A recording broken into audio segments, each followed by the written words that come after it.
आज हम लोग class 9th Maharashtra board science and technology का एक topic good and bad reflectors of sound पढ़ने वाले हैं। सो स्टार्ट करते हैं। How much of the incident sound gate reflected decides whether the reflector is good और बैड रिफ्लेक्टर। सो कितने इंसिडेंट साउंड है जो बताते हैं कि रिफ्लेक्टर अच्छा रिफ्लेक्टर है या बुरा रिफ्लेक्टर है।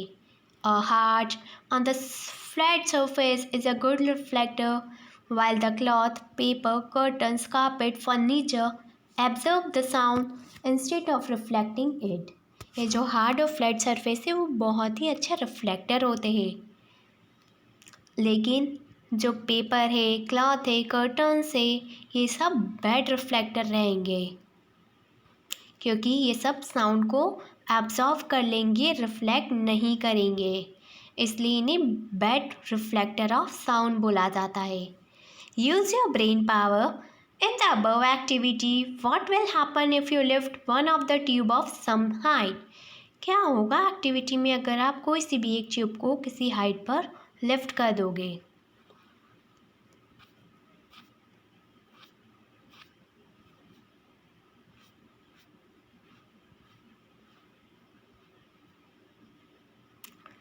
आज हम लोग class 9th Maharashtra board science and technology का एक बहुत इम्पॉर्टेंट टॉपिक इको पढ़ने वाले हैं। सो स्टार्ट करते हैं। You must have visited an echo point at a hill station. आप लोगों ने विजिट किया होगा, अगर नहीं किया है तो जब भी आप किसी हिल स्टेशन जाए तो इको पॉइंट पर विजिट ज़रूर करना। If you shout loudly at such a point you here the same sound just after a little while. यानी अगर आप हिल स्टेशन की इको पॉइंट पर जाके कुछ भी चिल्लाओगे या कुछ भी ज़ोर से बोलोगे तो वही सेम साउंड आपको कुछ सेकंड्स के बाद फिर से सुनाई देगा। This sound is called an echo. इस टाइप के साउंड को हम बोलते हैं echo. An echo is a repetition of original sound because of the reflection by some surface. Echo original sound का रिफ्लेक्शन होता है, यानी ओरिजिनल साउंड जब बार बार रिपीट होता रहेगा किसी सरफेस पर रिफ्लेक्ट होने की वजह से, उसको हम बोलते हैं eco. In order to be able to hear the original sound and its reflection distinctly at 22 degrees Celsius, what must the minimum distance be between the source and the reflecting surface? At 22 degrees Celsius, the velocity of sound in the air is 344 meter per second. Our brain retains the sound for 0.1 seconds.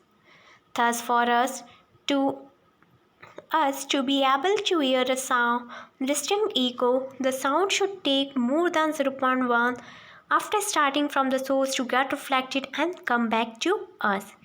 यानी जो shouting हमने करी, जो आवाज़ हमने दिए, उसके 0.1 seconds के बाद वो साउंड हम तक वापस आता है, यानी वो 0.1 सेकेंड लगता है उसको रिफ्लेक्ट होने में। Thus, we can determine that the minimum distance between the source and the reflecting surface as follow. Distance is equals to speed into time. यहाँ पर स्पीड दे रखी थी 344 मीटर पर second and the time is 0.1 second. So the distance is 34.4 meter. Thus, to be able to hear distinct echo, the reflecting surface should be at the minimum distance of the half of the above. It means 17.2. As the velocity of sound depend on the temperature of the air and the distance depend on the temperature.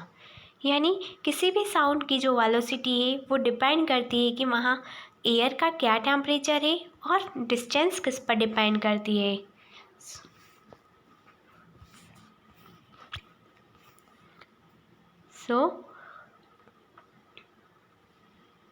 आज हम लोग class 9th Maharashtra board science and technology का बहुत simple topic science in the surroundings पढ़ने वाले हैं कि हमारे सराउंडिंग में कौन सी साइंस है।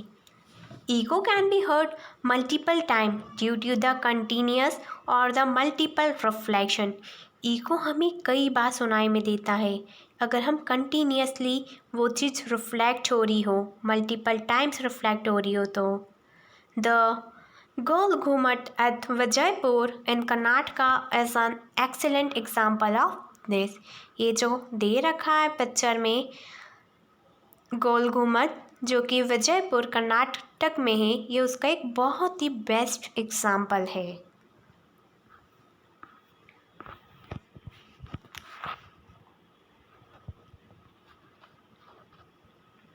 आज हम लोग क्लास 9th महाराष्ट्र बोर्ड का एक बहुत इम्पॉर्टेंट टॉपिक रीवाइब्रेशन पढ़ने वाले हैं। सो रिवर्सरेशन स्टार्ट करते हैं। Compare the two cases. सबसे पहले हमको इन दोनों केसेस को कंपेयर करना है। फर्स्ट केस रीड करेंगे। Go to an empty close house with your friend. आपको अपने फ्रेंड के साथ एक खाली घर में जाना है जो कि काफ़ी टाइम से बंद हो और वहाँ पे कोई भी सामान नहीं होना चाहिए। Once inside chat with your friend. जैसे ही आप अंदर जाएंगे अपने दोस्त से बातें करिए। Not what you sense. आपको बताना आप क्या सेंस करते हैं। एंड इन सेकेंड केस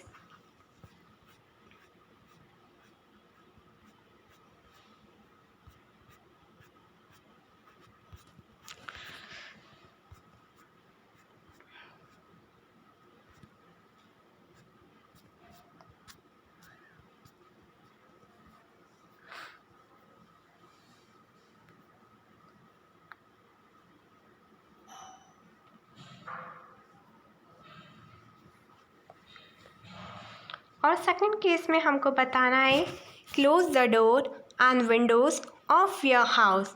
फिर आपको अपने घर की खिड़की और दरवाजे बंद करने हैं। And switch on the music system. फिर म्यूज़िक सिस्टम स्टार्ट करना है। Increase the loudness of the system as much as you can. फिर आपको उस म्यूज़िक सिस्टम की लाउडनेस इंक्रीज़ कर देनी जितनी आप कर सकते हैं। Note what you can sense. आप क्या सेंस कर पा रहे हैं, आपको नोट करना है। आज हम लोग class 9th Maharashtra board science and technology का एक बहुत इम्पॉर्टेंट टॉपिक सोनार पढ़ने वाले हैं। सो स्टार्ट करते हैं। Sonar is a short form of sound navigation and ranging. Sonar short form में साउंड नेविगेशन एंड रेंजिंग का। It is used to determine the direction, distance and the speed of the underwater object with the help of ultrasonic sound waves. ये use होता है किसी भी under water object के direction को find करने के लिए, उसकी स्पीड फाइंड आउट करने के लिए। Sonar has a transmitter and the receiver which are fitted on the ship और द बोट। सोनार में ट्रांसमीटर होता है जैसे कि हमको इस पिक्चर में दिखाया है, और एक रिसीवर होता है जो कि शिप में फिटेड रहता है। The transmitter produce and transmit the ultrasound waves. जो ट्रांसमीटर रहता है वो ट्रांसमिट करता है अल्ट्रासोनिक साउंड वेव्स को।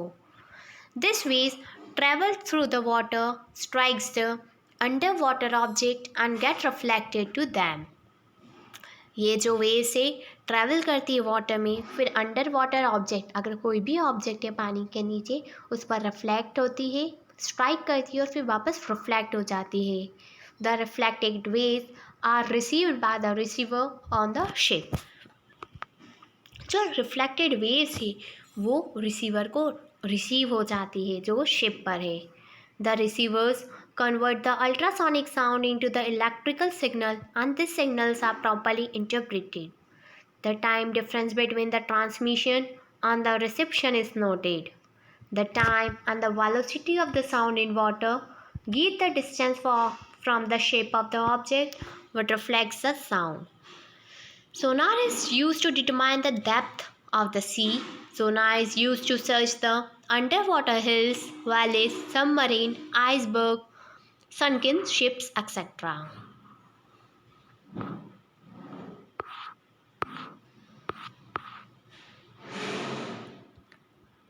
अब हम लोग class 9th Maharashtra board science and technology का एक बहुत इम्पॉर्टेंट टॉपिक सोनोग्राफी पढ़ने वाले हैं। सो स्टार्ट करते हैं। Sonography technology uses the ultrasonic sound waves to generate the image of internal organ of the human body. सो जो सोनोग्राफी टेक्नोलॉजी होती है वो भी अल्ट्रासोनिक साउंड वेव्स को यूज़ करती है, जिससे कि वो हमारे इंटरनल ऑर्गन्स की इमेज क्रिएट कर सके। This is useful in finding out the cause of swelling, infection, pain etcetera. ये बहुत ही ज़्यादा यूज़फुल रहती है ये बताने के लिए कि हमको स्वेलिंग क्यों हो रही है, इन्फेक्शन क्यों हुआ है और पेन क्यों हो रहा है। The condition of the heart, the state of the heart after the heart attack, as well as the growth of fetus into the womb of the pregnant woman are studied under this technique. इस technique में अगर कोई person heart attack से सफ़र हो जाता है, यानी वो अफेक्टेड हो जाता है, किसी पर्सन को हार्ट अटैक आता है, तो उसकी हार्ट का क्या स्टेट है, उसके हार्ट की कंडीशन हम सोनोग्राफी से पता लगा सकते हैं। और किसी भी प्रेग्नेंट वुमेन के वॉर्म में फोर्टिस की किस टाइप की ग्रोथ हो रही है, बेबी की ग्रोथ कैसे हो रही है, ये भी हम सोनोग्राफी टेक्निक के थ्रू बता सकते हैं। तो यहाँ पर सोनोग्राफी मशीन बता रखी है, दैन एग्जामिनेशन प्रोसीजर है, एंड दैन इमेज ऑब्टेन कि कैसी इमेज मिली है उनको। So this technique make use of the probe and a gel. जब इस टेक्निक का यूज़ करते हैं तो यहाँ हमको प्रोब्स और जेल का यूज़ की ज़रूरत होती है। The gel is use to make the proper contact between the skin and the probe. ये जो जेल रहती है उसकी वजह से प्रॉपर कॉन्टैक्ट होता है स्किन के बीच में और इस प्रोब के बीच में, so that the full capacity of the ultrasound can be utilize. The gel is applied to the skin outside the internal organ to be studied. Gel हमारे स्किन के उस हिस्से में लगाई जाती है जिस ऑर्गन के बारे में हमको स्टडी करना है। High frequency ultrasound is transmitted inside the body with the help of this probe. The sound reflected from the internal organ is again collected by the probe and fed to a computer which generates the image of the internal organ. As this method is painless, it is increasing use in the medical practice for the correct diagnosis. इस method में बिल्कुल भी pen नहीं होता है और ये आजकल बहुत ज़्यादा यूज़ होने लगा है मेडिकल प्रैक्टिस में, ताकि इससे डायग्नोसिस प्रॉपरली हो सके, प्रॉपरली हम किसी भी पर्सन को डायग्नोस कर सके।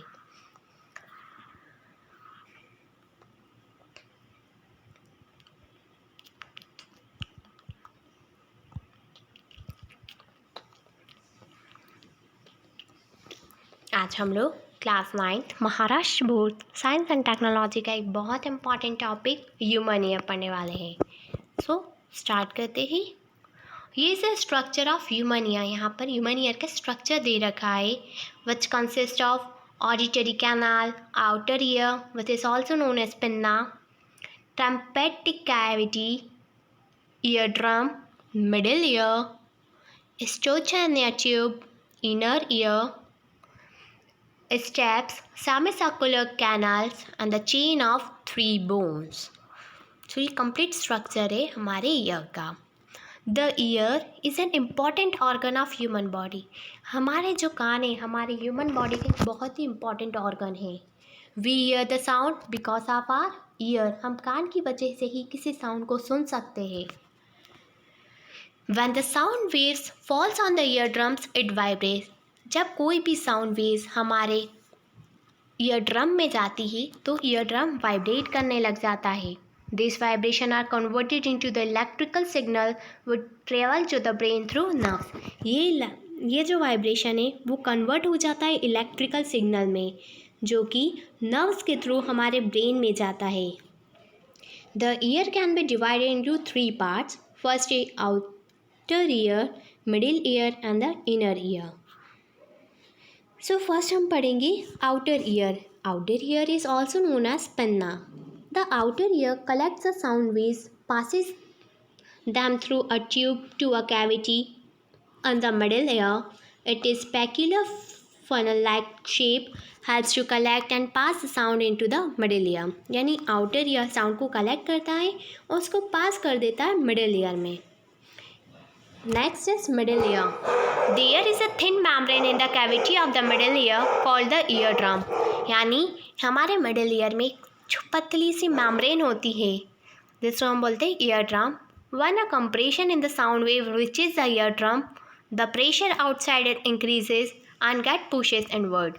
The opposite happens when the rarefaction reaches there. The pressure outside decreases and the membrane gets pulled outwards. Thus, the sound waves cause the vibration of the membrane. Next आता है inner ear. The auditory nerves connect the inner ear to the brain. जो auditory nerve है वो connected है हमारे brain से. The inner ear has a structure resembling the shell of the snail. Inner ear का जो structure है वो बिल्कुल snail के जैसा है, snail की shell जैसा. It is called the coicle. Cochlear receive the vibration coming from the membrane and convert into the electrical signal which are sent to the brain through the nerves and the brain analyze this signal. बच्चों, I hope कि आपको video अच्छी लगी होगी. And if you have any query then comment in comment section. Thank you. Have a nice day.